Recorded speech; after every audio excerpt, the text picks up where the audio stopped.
Hey y'all, good morning, and thank you for coming. So if you're new here, I am Tania. Well, I'm actually Nina, but my real name is Tania, believe it or not. But I've been being called Nina since I was a jit, so I just decided to blow up as Nina. I feel like that's who I became. But anyway, so I'm a freight dispatcher. I'm an independent freight dispatcher, a legitimate one. So yes, I do have an LLC for my own company. Technically, you do not need one to dispatch, but if you want to be a legitimate dispatching company, yes, you will need some type of articles of formation. But as promised, I got something for y'all. As promised, I'm gonna stand to my word. But anyway, so don't forget to like, share, subscribe, and also hit that notification bell. So here we go. So this is going to be the Q&A video, as you can see in the title. I went through and I actually only ended up picking 8 questions. I was trying to wait for more people to comment on the post that I made, but I didn't get a lot. Well, I did get a lot of comments, but a lot of the comments were like people were asking the same question. So when I looked through it, it was really only like 8 questions. So let's get started. So the first question I got is from Cookie. This is Cookie G. I love her. So me and Cookie, we good. But Cookie asks, once you have taken a dispatcher course, how should you map out your next steps? So, in my opinion, the first thing you need to do is, of course, go get your LLC. You also need to file for your EIN number. I do not recommend that you pay for your EIN number for the simple fact that it's free. If you go to irs.gov and just search EIN, and you'll see apply for EIN number, and just do it yourself. So you do that. Your next step after that is to set up a business account. So you do have to have your LLC and an EIN number to have a legit business account, which I do recommend just because you want to make it a common and healthy practice to separate personal and business income. And after that, of course, you're going to create different social media accounts from your personal. You just don't want people all up in your business. So in that case, create your business, a Facebook, or Instagram. Just separate them people out. You don't want people knowing what's going on with you and your baby daddy. You just gotta. All right. So then you're going to create your dispatcher carrier setup. Of course, that includes your dispatcher carrier agreement. You're going to get a copy of their W-9, their COI, and their authority letter. You're going to send out your carrier profile. You're going to also send out a credit card authorization form. And I do make it a common practice to just send out a blank W-9 as well. And after that, you want to start studying. I suggest you learn everything that you can. People ask me beyond like taking a course, what can you do? You can read. That's all I did. So read. If taking a course is not something that's feasible for you, go find a book that can, just go read. And then after that, start recruiting people. Start posting on your social media pages you made for your business and get the money. My brother told me, get the money, sis. Get the money, Cookie. But anyway, next question. So this one is from Tanisha Bellamy. It says, do dispatchers help out their drivers with weather-related info, accidents, constructions on the path? Is that a normal part of the role? To me, yes. You have to remember, they are driving, and 9 times out of 10, the only thing they have pulled up is the GPS. So sometimes the GPS doesn't give them all of that information. So I'd like to make it a common practice, especially like during these times, like we're in winter right now. So if you have a driver, for example, a lot of my drivers come out of Texas because I live in Texas. So right now, I'm telling them if they have like Midwest runs or Northern runs, like, hey, this is what the weather is. Watch out for this highway. There might be black ice. There's been reports of black ice. Hey, it's gonna be storming really bad once you hit Memphis. Like, it's just stuff like that. I do feel like it's a part of your job as a freight dispatcher, just because you just want to keep them like completely in the know of what's going on, even if they have access to it. Well, you should just take the extra step to make their life easier and call and be like, hey, I know you should be hitting Little Rock right now. It might be like it's reported to be thunderstorms right now, so you might be delayed a little bit. Just let me know. Especially with accidents as well. If you use Waze, the GPS Waze, it'll tell you when you first get the addresses on the Raycon. I usually just put them into Waze and see what's going on the path and just kind of give them like a synopsis of what's going on their map. Fun fact. So I used the word synopsis yesterday with my big sister, and she dead ass almost slapped me. She told me, so don't be using big words. Synopsis. I'm sophisticated. I use big girl words. Anyway, so yeah, I do feel like that's a part of your job. But it's totally up to you. And especially with construction, if you could have they just be trying to get there. I ain't even gonna lie to y'all. So, of course, every time a trucker is gonna probably choose the fastest route to get from pickup to delivery. Let's just say it's a bunch of construction on the fastest route. So there's going to be a bunch of traffic, and that is like more liability to me. Like, the more little cars around a big truck, to me, that's more liability. Because y'all just be doing stuff in front of them trucks. Like, and I want to tell people, this is a public service announcement. Like, please stop doing that. These trucks literally cannot just stop. They cannot just stop. I have seen so many big rig accidents when a car is trying to like just cut in front of the truck, just trying to, go around them or just get off the exit. And the truck literally is just smashed into the car. They cannot just stop. These are huge, like, come on, y'all. These have air brakes. They cannot just stop. Stop doing that. Your life is not worth it. Public service announcement.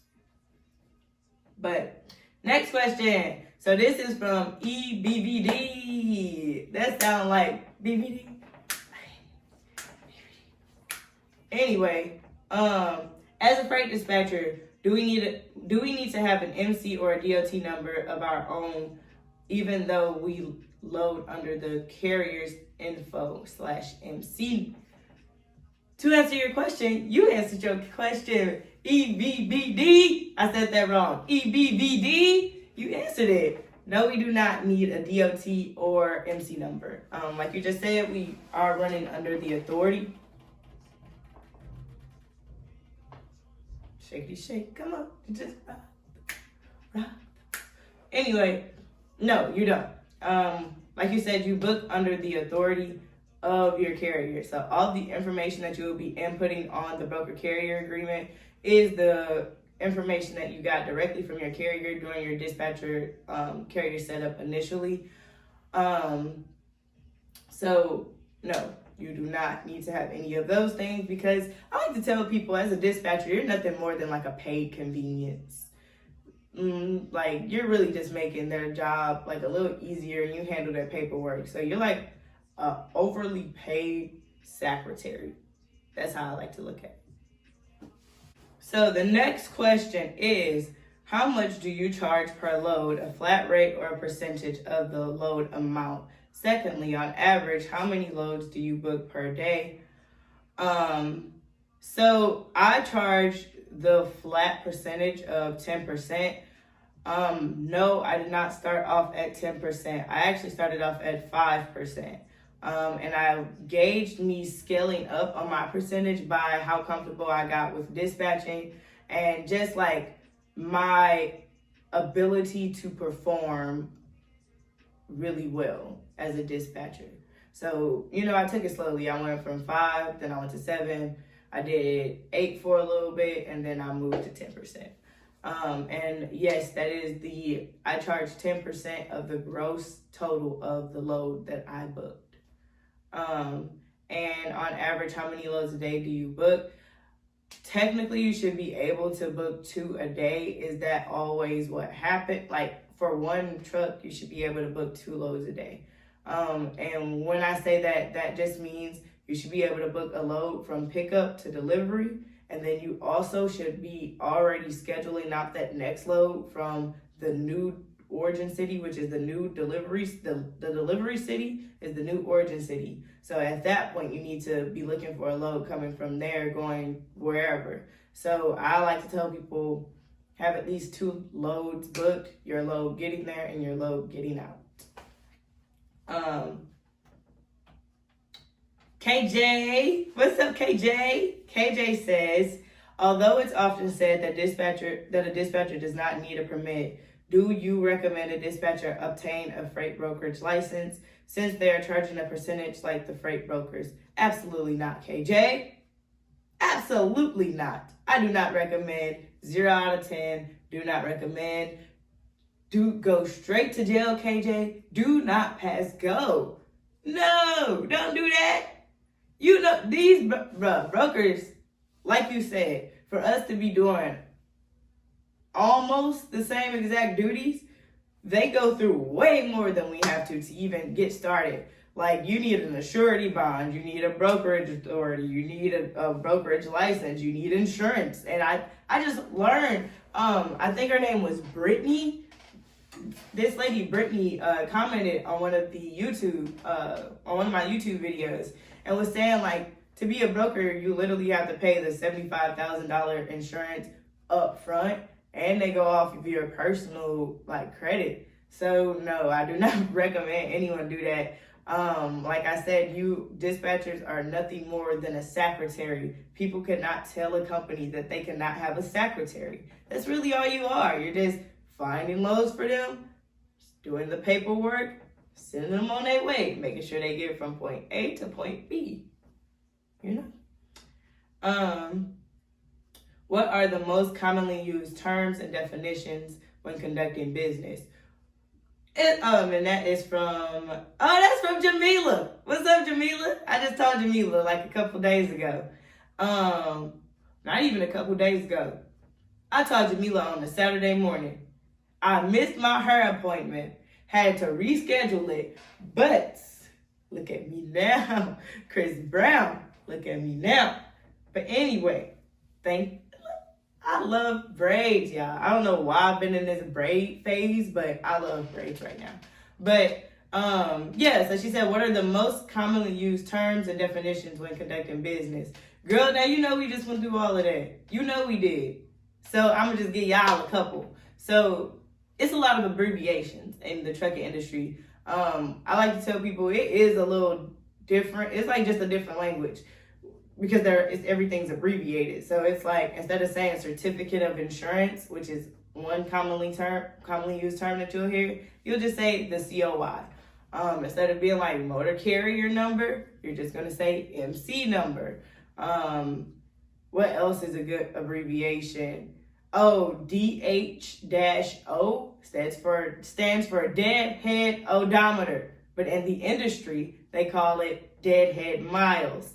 I was laughed at when I was calling brokers and being like, I know I wasn't calling a broker. Never tell a broker you're trying to, get paid for those deadhead miles. You always just sneak those in. But anyway, I literally was like talking to other people in the trucking industry, like, how do I make sure I am minimizing like my deadhead odometer? And they literally started dying laughing. So just call them deadhead miles, y'all. Chanel, I hope that I'm saying that right. If so, that's really pretty. My favorite brand is Chanel. I really like that. If I have a daughter, that might be her name, Chanel. But anyway, it says, is your course taught online or taught in person? Both, Chanel. I do both of them joints. So my courses start at $400. That is the online course. And that is going to be a 2-hour presentation via Zoom where I give live demonstrations of everything that you need to know When I say everything, I mean everything. And my in-person courses start at $750. And instead of making it a 2-hour, cram session, but you still get everything you need. But instead of doing 2 hours, it's over a period of 3 days. So I really go in depth. And I also give you everything you need to start your business. So I set up your paperwork for you. I create a binder profile for you. And I'm like right there with you, so I can physically show you everything elaborately. So that is the difference in those. And now this person, I am extremely sorry before I even start. I've been trying to practice saying your name for the longest time. So it is, I'm just going to go with Keanu. So Keanu says, if you could give us some information about business account and setup and invoicing, thank you. You're welcome. I got you. So, like I said earlier, you're going to need your LLC and your EIN number to go set up a legit business account. I do not recommend you just open another personal account. I recommend you open a business account, just because each account comes with different pros and cons, and you should definitely want a business account with the pros that it offers for your business. So that's my advice on that. And then as far as invoicing, I use Square and PayPal, and it's very self-explanatory once you get it set up as a business account. You can literally just click invoice on either system and create invoice, and from there you can do itemized descriptions of each load that you book. So what I mean by that, on my invoice, I literally put load, and in the description I put the origin city, the delivery city, and I also put what the total amount of the load was as it was booked. And then when I'm doing my payment on the right column where you input how much you get paid, I only take 10% of that. For example, if I book a load for $1,000, on the right column where it says payment amount, I would only put 100 because that's 10% of 1,000. So I hope this video was helpful. Thank you all for liking, subscribing, and hitting the notification bells. And also thank y'all for commenting on my post. I really do appreciate y'all a lot. I'll be really trying to get to as many comments as I can, but it's a lot, and I love that. So thank y'all, and just keep supporting your girl. Keep supporting your girl, because she gonna keep supporting y'all, man. For real. Be blessed.